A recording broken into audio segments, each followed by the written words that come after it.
côté de lui, il y a le directeur de la mission des 2 satellites pour l'ESA, c'est Jean-Claude Carini. Et on vient d'entendre donc le DDO nous annoncer que la séparation et le largage des ombilicaux satellites du bras KZM. Alors, que va-t-il se passer ensuite? 38 secondes, moins 38 secondes, on aura les ombilicaux du 3e étage qui vont être largués, puis le plus grand mât, le fameux KZM, donc, va s'ouvrir à moins 35, moins 20 secondes, on aura l'allumage du moteur du 1er étage et du 2e étage et le retrait du 2e mât. Alors, la mise à feu des 4 boosters et du 1er étage intervient au niveau intermédiaire de la poussée maximale, à environ 20 secondes avant le décollage, pour permettre de vérifier la bonne santé et les valeurs de chaque paramètre de ces 5 moteurs, avant que le lanceur, bien sûr, ne quitte la table de lancement. Il y a donc, je le répète, 3 paliers de poussée en décollage, moins 14 secondes, une poussée primaire de 20%, moins 6 secondes, on a donc la phase intermédiaire, si vous voulez, et à moins 3 secondes, on a la phase maximale, et on peut décoller à ce moment-là. Puis de dire aussi qu'à moins 5 minutes, l'étage supérieur frégate avait été mis en alimentation bord, c'est-à-dire qu'il n'était plus relié au sol. Nous approchons de la dernière minute, on écoute le DDO. À tous de DDO, attention pour moins 1 minute. The DDO is going to call out the 1 minute mark and we'll be into the final 60 seconds. Top, H0 moins 1 minute. Eh bien, nous allons profiter de ces derniers instants pour saluer bien entendu la Russie, avec Samara, Moscou et Saint-Pétersbourg, la Guyane, Sinnamary, Kourou, Cayenne, l'Europe, avec la Commission européenne à Bruxelles, les centres de l'Agence spatiale européenne, le CNES et Arianespace, bien entendu, et tous les industriels qui ont participé à ces programmes, et bien sûr, les internautes, vous qui nous écoutez toujours plus nombreux. Nous pensons aussi à tous et à tous ceux dont le travail va débuter ce jour avec les 2 Galileo Sat-5 dès qu'ils seront en orbite. On se retrouve après le décollage. Nous faisons silence. Regardez ces images. Top, H0 moins 20 secondes. Largage du mat, VKM. Allumage triétage. Attention pour le décompte final. 7, 6, 5, 4, 3, 2, 1. Top, décollage.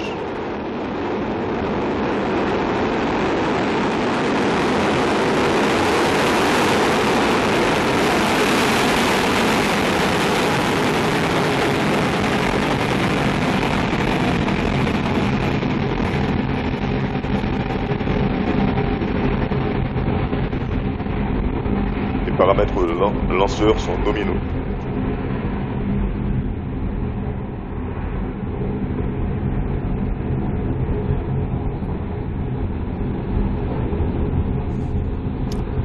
Eh bien, c'est parti pour ce 9e Soyouz depuis le pas de tir équatorial. On ne va pas faire beau dehors parce que tous les gens rentrent ici à Jupiter. La 1828e Soyouz, vous vous rendez compte, depuis l'origine, vient de décoller depuis le sol guyanais. Alors, vous l'avez vu, démarrage plus lent qu'Ariane 5 avec une poussée de 414 tonnes au décollage. Les 5 moteurs quadrichambre du corps central et 4 accélérateurs ont été allumés simultanément et continuent à pousser. Et les gaz et les flux sont éjectés par les 20 tuyères. Alors, de forme cylindrique à la base, conique en allant vers le haut, on retrouve donc dans cette partie cylindrique les réservoirs d'oxygène liquide et dans la partie conique les réservoirs de kérosène. Les 4 boosters réunis pèsent au total 180 tonnes et ces boosters ou ces accélérateurs doivent pousser pendant un peu moins de 2 minutes. Et comme il n'y a pas de poids lourd dans le spatial, regardez cette belle image maintenant qu'on a recapté le lanceur, on va se débarrasser de leur masse sèche puisqu'ils sont quasi vides. Au démarrage, donc, celui qui pesait 310 tonnes, on a dit après la séparation des boosters, il ne va plus peser que 135 tonnes, ce qui veut dire qu'en moins de 2 minutes, le lanceur aura perdu plus de la moitié de son poids. Regardez les images. Les paramètres du lanceur sont normaux.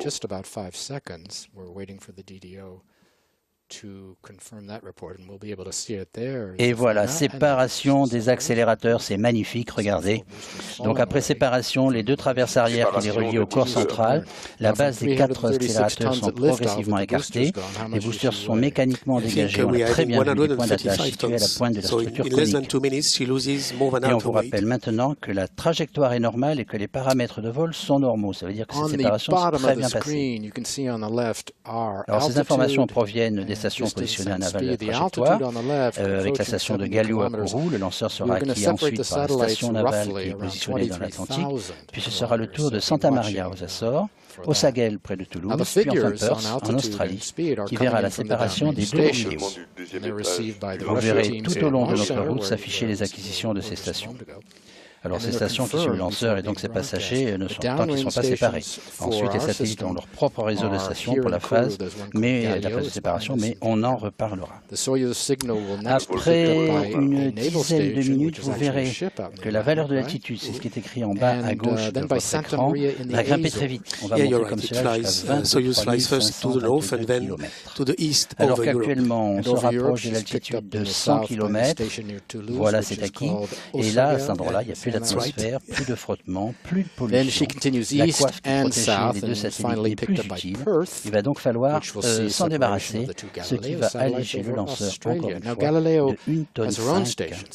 Cette coiffe, exactly, this is linked to the launcher, so we're having other stations either for the LEOP when we take the satellites after separation, and also then of course in the Galileo system you have other stations, but this will be addressed later in the video transmission. When we have some time, right? We're coming up on mais c'est confirmé par le directeur des opérations. Regardez, ce sont des images d'une caméra qui est embarquée sur un vol de Soyuz précédent. C'est magnifique. Alors la prochaine étape, et c'est une particularité propre au Soyuz, on va allumer le moteur du troisième étage 2 secondes avant la séparation du deuxième. Cela va permettre de donner une impulsion supplémentaire à ce troisième étage. Les gaz d'échappement vont donc rebondir sur le fond avant du troisième étage.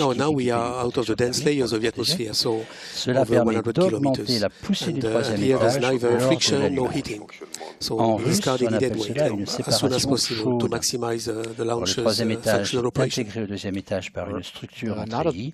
C'est par là que s'évacuent tous les gaz. Regardez sur l'image au milieu à droite de l'écran. Vous allez voir dans quelques secondes le moteur du troisième étage qui va s'allumer, puis le moteur RD-108A du deuxième étage qui va s'éteindre. Voilà, top. Le troisième étage s'allume, extinction du deuxième, séparation.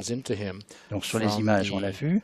On est en confirmation de ces 3 événements par le DDO. Et vous avez vu aussi la jupe arrière, c'est une partie orange qui s'est dégagée. Elle avait servi à canaliser les flux. Séparation du bloc A. Voilà, donc ça a été confirmé. Donc les flux ont été éjectés quelques secondes plus tard. Et on a dévoilé ainsi la tuyère du troisième étage en attente de séparation. Le moteur utilisé est le RD-124 pour cette ESTB, qui comprend 4 chambres de combustion et 4 tuyères aussi. La durée de travail de cet étage est estimée à 240 secondes, près de 4 minutes. Et on va revoir les images du décollage. Regardez. Here's a replay of the launch about 5 minutes ago. C'est magnifique. Alors, vous avez vu les 4 bras qui se sont ouverts. Les Russes appellent ce système des bras qui retiennent le lanceur la tulipe. C'est un doux nom pour cet ingénieux système qui maintient à la verticale le lanceur, ses pétales. Donc les 4 bras supportent la fusée via 4 rotules qui entrent dans la ceinture de Soyuz. La tulipe, c'est aussi l'emblème de l'école. Ripé encore. Third stage burning, and on top of that was the frigate. It's another replay from another angle. Et regardez bien, lors du décollage, la poussée du lanceur déloge les rotules, libérant l'écartement des pétales par simple contrepoids. C'est magnifique. Alors maintenant, on va écouter, on va suivre les dernières informations du spatial européen. C'est tout de suite, ne quittez pas.